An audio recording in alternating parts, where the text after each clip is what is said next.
فرمایا تمہارے دنوں میں سب سے بہترین دن جمعہ کا دن ہے، اس لیے اس دن مجھ پہ کثرت سے درود پڑھا کرو۔ فإن صلاتكم معروضة علی، اس لیے کہ تمہارا درود مجھ تک پہنچایا جاتا ہے۔ صحابی نے پوچھا یا رسول اللہ کیف تعرض علیک صلاتنا وقد ارمت، ہمارا درود آپ تک کیسے پہنچایا جائے گا جبکہ آپ جب دنیا سے جائیں گے قبر میں جسم آپ کا ختم ہو جائے گا تو ہمارا درود آپ تک کیسے پہنچے گا؟ تو آپ صلی اللہ علیہ وسلم نے فرمایا ان اللہ حرم علی الارض اجساد الانبیاء، اللہ تعالیٰ نے پیغمبروں کے جسموں پر زمین پر پیغمبروں کے جسموں کو حرام کر دیا۔ زمین کسی پیغمبر کے جسم کو کبھی ختم نہیں کرتی۔ تو یہ بھی امت کا اجماعی عقیدہ ہے کہ جتنے بھی انبیاء ہیں ان کے جسم بالکل سلامت رہتے ہیں۔ شہداء میں تو یہ بہت زیادہ مشاہدہ ہوتا ہے، بہت سارے شہداء کے جسم سلامت رہتے ہیں۔ تو ایک اور حدیث میں آپ صلی اللہ علیہ وسلم نے فرمایا من صلی علیہ صلاۃ صلی اللہ بہا عشرہ، جس نے مجھ پر ایک دفعہ درود بھیجا۔ درود کہتے ہیں نبی صلی اللہ علیہ وسلم کے لیے اللہ تعالیٰ سے خصوصی رحمت کی دعا کرنا۔ ایک ہوتا ہے عام دعا، کسی کے لیے بھی رحمت، صلاۃ کہتے ہیں خصوصی رحمت جو اللہ اپنے خاص بندوں پہ کرتا ہے۔ اس لیے صلاۃ کا جو لفظ ہے نا، یہ درود اور صلاۃ یہ پیغمبر کے علاوہ کسی کے لیے جائز نہیں ہے، کیونکہ یہ صلاۃ خاص کس کے خاصہ ہے؟ یہ پیغمبروں کا۔ اس لیے ہم اللہم صلی علی محمد تو کہہ سکتے ہیں، لیکن یوں نہیں کہہ سکتے اللہم صلی علی فلان۔ تو وہ صلی جو ہے نا، صلاۃ یہ خاص قسم کی رحمتیں ہوتی ہیں جو اللہ پیغمبروں پر بھیجتے ہیں۔ تبھی قرآن میں آتا ہے اولئک علیہم صلوات من ربہم ورحمہ، کہ جو لوگ صبر کرتے ہیں ان پر اللہ کی خصوصی رحمتیں بھی ہیں اور رحمت بھی ہے۔ تو پتہ چلا صلاۃ اور رحمت میں فرق ہے۔ صلاۃ اعلیٰ قسم کی رحمتوں کو کہتے ہیں۔ تو آپ صلی اللہ علیہ وسلم نے فرمایا جس نے میرے لیے ایک مرتبہ رحمت کی دعا کی، من یستمع الیک، نبی صلی اللہ علیہ وسلم کی محفل میں جب آپ نصیحت کی باتیں کرتے اور منافقین بھی آ کے بیٹھا کرتے تھے، کیونکہ یہ صورت مدینہ میں نازل ہوئی اور ابتدائی دنوں میں مدینہ میں نازل ہوئی، تو منافقوں سے مسلمانوں کا واسطہ پڑھنا شروع ہوا۔ مکہ میں ایسا نہیں تھا، مکہ میں سارے مخلص لوگ تھے جو آپ کے پاس آ کے بیٹھا کرتے، یا تو کافر یا مخلص۔ اب کچھ بدبخت ایسے تھے جو تھے تو کافر، لیکن نبی صلی اللہ علیہ وسلم کی محفل میں آ کے بیٹھتے، یہ آیتیں آپ سے سنتے، نصیحت سنتے، باہر آ کے مذاق اڑایا کرتے۔ یہ ان بدبختوں سے پہلی دفعہ نبی صلی اللہ علیہ وسلم کو واسطہ پڑا تھا کہ ایسے لوگ بھی ہیں، میرے سامنے کچھ ہیں، باہر جا کے کچھ ہیں، کیونکہ فتوحات شروع ہو گئی تھی، بدر میں مسلمانوں کو فتح ہوئی اور اہل مدینہ نے تو نبی صلی اللہ علیہ وسلم کو خوش آمدید کہا، سردار بنا لیا نبی صلی اللہ علیہ وسلم کو۔ تو منافقوں کو اندازہ ہو گیا بھئی یہاں تو اس مسلمانوں کا سکہ چلے گا، تو وہ پینترے بدلتے تھے۔ تو اللہ نے ان منافقوں کا راز فاش کیا اس آیت میں کہ یہ بدبخت آپ کے سامنے آ کے بیٹھتے ہیں اور ایسے شو کرتے ہیں جیسے بہت غور سے آپ کی باتیں سن رہے ہیں، باہر جا کے آپ کا مذاق اڑاتے ہیں۔ وہ مذاق کیا اڑاتے ہیں؟ ماذا قال آنفا، مسلمانوں سے پوچھتے ہیں کیا کہا ہے بھائی ابھی محمد صلی اللہ علیہ وسلم، کیا بات چل رہی ہے، ہمیں تو پتہ ہی نہیں چلا۔ یعنی ان کو یہ شو کرتے ہیں کہ ہم ایسے ہی جا کے بیٹھتے ہیں، ہمیں سننا وننا نہیں ہوتا، کیونکہ معاذ اللہ سننے کی باتیں نہیں ہیں، یہ تو ویسے ہی نبی کے سامنے نہیں کہتے، جو دوسرے مسلمان ہیں اہل علم ہیں ان کے سامنے یہ باتیں کر رہے ہوتے ہیں کہ ہمیں نہیں پتا کیا کہا ہے، یعنی تمسخر کے طور پر کہ ہم تو بس بعض لوگوں کے سامنے تو اپنا راز فاش کر بھی دیا کرتے تھے نا کہ ہمیں کوئی سننے کا شوق نہیں ہے، لیکن جب بڑی محفل میں جاتے ہیں تو بڑے آداب سے اور تمیز سے آ کے بیٹھتے ہیں۔ تو اس کی اللہ نے ان کی اس بات کا نبی سے تذکرہ کر دیا تاکہ آپ صلی اللہ علیہ وسلم ان سے ہوشیار رہیں۔ وَمِنْهُمْ مَن يَسْتَمِعُ إِلَيْكَ، ان میں سے کچھ ایسے ہیں جو آپ کی بات غور سے سنتے ہیں، یعنی ظاہراً کان لگا کے سنتے ہیں۔ حَتَّى إِذَا خَرَجُوا مِنْ عِنْدِكَ، یہاں تک کہ جب آپ کے پاس سے باہر جاتے ہیں، قَالُوا لِلَّذِينَ أُوتُوا الْعِلْمَ، تو کہتے ہیں ان لوگوں سے جن کو علم دیا گیا ہے، ماذا قال آنفا، کیا کہا ہے محمد صلی اللہ علیہ وسلم نے آنفا۔ اب یہ اس آیت کا ایک تو یہ مطلب ہے جو میں نے بتایا، دوسرا مطلب بھی ہو سکتا ہے کہ یستمع الیک، غور سے سنتے ہیں، لیکن باہر آ کے اہل علم سے اس کی تشریح پوچھتے ہیں۔ اہل علم کا تذکرہ اس لیے کہ بھائی حالانکہ نبی کی بات بہت آسان ہوتی ہے، لیکن اہل علم سے پوچھ رہے ہوتے ہیں کہ کیا کہا ہے بھائی، ہمیں تو سمجھ میں نہیں آیا۔ اہل علم سے پوچھنا اس کی علامت کہ بھئی اس کی تشریح اتنی مشکل ہے، یہ باتیں مینٹل لیول سے اتنی اوپر کی ہیں کہ ہماری تو سمجھ میں نہیں آ رہی، شاید تم ہمیں سمجھا دو۔ تو اس سے نبی کا مذاق اڑانا مقصد ہوتا تھا کہ یہ باتیں جو ہے نا ہماری کھوپڑی سے اوپر کی ہیں۔ کہ نبی جہاد کی بات کرتے تھے، نبی مردوں کے زندہ ہونے کی بات کرتے، تو وہ کہتے بھائی یہ ہماری اس کی ایکسپلین کرو، ہماری سمجھ میں نہیں آ رہا۔ یہ بھی مطلب اس آیت کا ہے جو بیان کیا گیا ہے، تو دونوں مطلب ہیں۔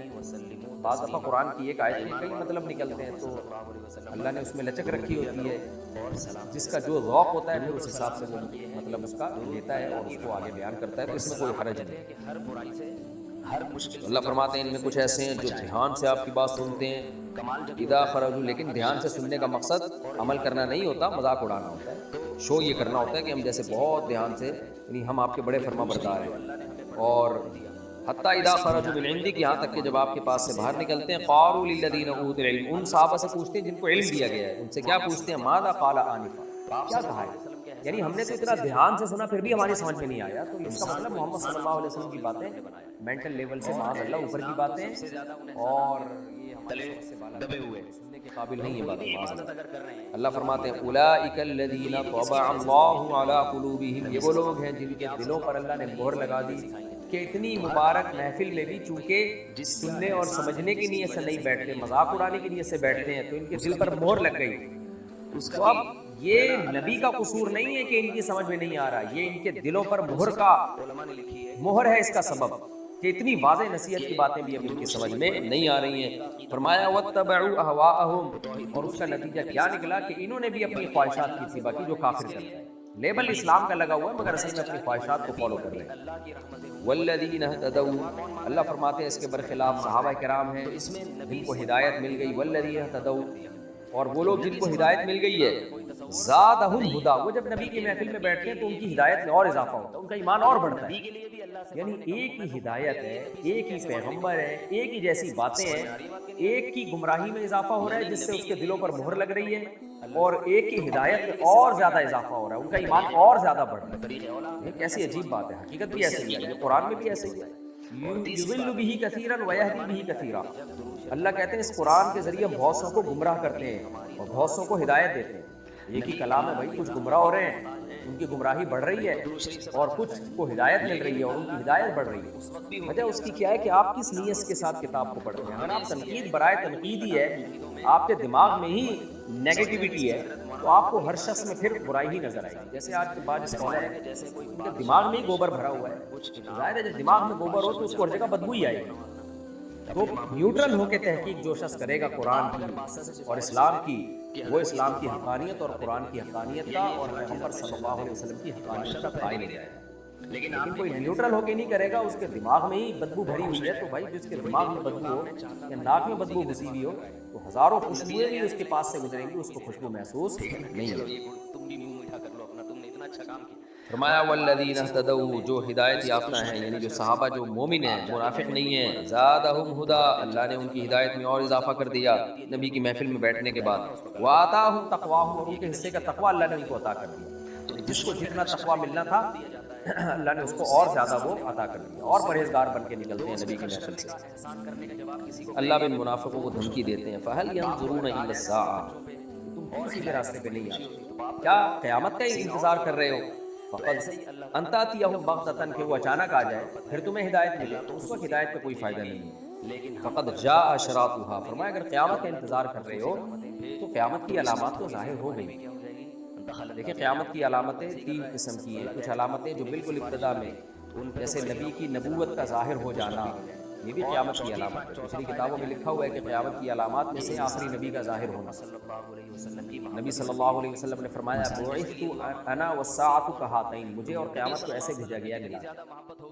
آپ کہہ سکتے ہیں بھائی 1400 سال گزر گئے تو اب تک تو قیامت آئی نہیں ہے۔ بھائی 1400 سال جو آدم علیہ السلام کے زمانے سے لے کے نبی علیہ السلام کا جو وقت ہے، اس کے حساب سے 1400 سال کی کوئی حیثیت ہی نہیں ہے، کچھ بھی وقت نہیں ہے۔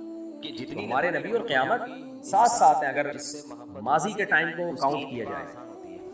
پہلے زمانے میں تو عمریں اتنی لمبی ہوتی، نوح علیہ السلام کی اکیلے کی عمر 1000 سال سے زیادہ تھی، 950 سال تو آپ کی تبلیغ میں لگے ہیں۔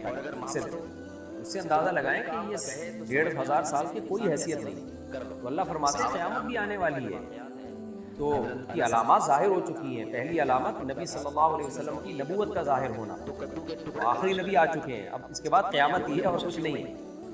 اور انشقاق قمر، یہ شاید ہو سکتا ہے پچھلی کتابوں میں اللہ نے وعدہ کیا کہ قرب قیامت میں چاند دو ٹکڑوں میں تقسیم ہوگا، تو وہ نبی صلی اللہ علیہ وسلم کے معجزے کے طور پر 2 ٹکڑوں میں تقسیم ہو چکا ہے. ابھی 27ویں پارے میں ہے نا اقتربت الساعۃ وانشق القمر، کہ قیامت قریب آ چکی ہے اور سورج 2 ٹکڑوں چاند 2 ٹکڑوں میں تقسیم ہو چکا ہے.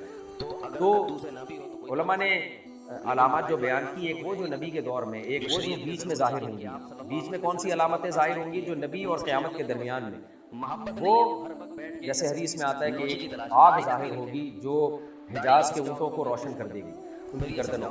تو علامہ نبی رحمۃ اللہ نے لکھا ہے کہ یہ آگ ظاہر ہو چکی ہے. حجاز میں اتنی بڑی آگ ظاہر ہوئی تھی جس سے بہت بڑی آگ لگی تھی، جس سے جو ہے وہ اونٹوں کی گردنیں دور دور تک اندھیروں میں سے روشن ہو گئی تھی. اس کی تفسیر صحیح مسلم کی شرح میں آپ پڑھ سکتے ہیں، ابھی میں اس کی ڈیٹیل میں نہیں جاؤں گا. یہ علامت ظاہر ہو چکی ہے. اور کچھ علامتیں ایسی ہیں جو بالکل قیامت کے ساتھ چپکی ہوئی ہیں کہ بہت تھوڑے عرصے کے بعد قیامت ہوگی. وہ ہے حضرت عیسیٰ علیہ السلام کا ظاہر ہونا، دجال کا ظاہر ہونا، سورج کا مغرب سے نکلنا، یاجوج ماجوج کا ظاہر ہونا. یہ علامتیں وہ ہیں جو بالکل اینڈ میں آئیں. تو اللہ تعالیٰ فرماتے ہیں فقد جاء اشراطها فأنى لهم اذا جاءتهم، بس کہاں سے ہوگی ان کے لیے اذا جاءتهم، جب یہ قیامت آ جائے گی، ذکراہم، ان کی نصیحت، یعنی پھر ان کی نصیحت ان کے لیے کوئی فائدہ مند نہیں ہے. پھر کیا فائدہ نصیحت حاصل کرنے کا؟ قیامت آنے کے بعد یا موت کے بعد توبہ قبول نہیں ہے.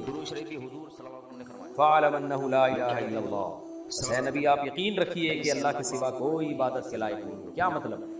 یہ منافقوں کے یہ کام ہیں جو یہ کرتے رہیں گے اور قیامت آ کے حقیقی فیصلہ کر دے گی. دنیا میں آپ جو اسلام کا مقصد سب سے اعلیٰ مقصد ہے، جو اسلام کا ہدف ہے، آپ نے اسی پہ قائم رہے. وہ کیا ہے؟ عقیدہ توحید، اور پھر اللہ کی فرما برداری اسی عقیدہ توحید کی بیس پہ، اللہ کی عبادت. فعلم، بس آپ جان لیجئے، یقین رکھیں، اپنا عقیدہ درست رکھیں، انہ لا الہ الا اللہ، کیونکہ یہی تو جنگ تھی مشرکین اور منافقین سے، عقیدے ہی کی تو جنگ تھی کہ بے شک اللہ کے سوا کوئی عبادت کے لائق نہیں ہے. واستغفر لذنبک، اور اپنے گناہوں پر مغفرت مانگی. گناہ کا لفظ نبی کی طرف مجازاً اس کی نسبت کی گئی ہے.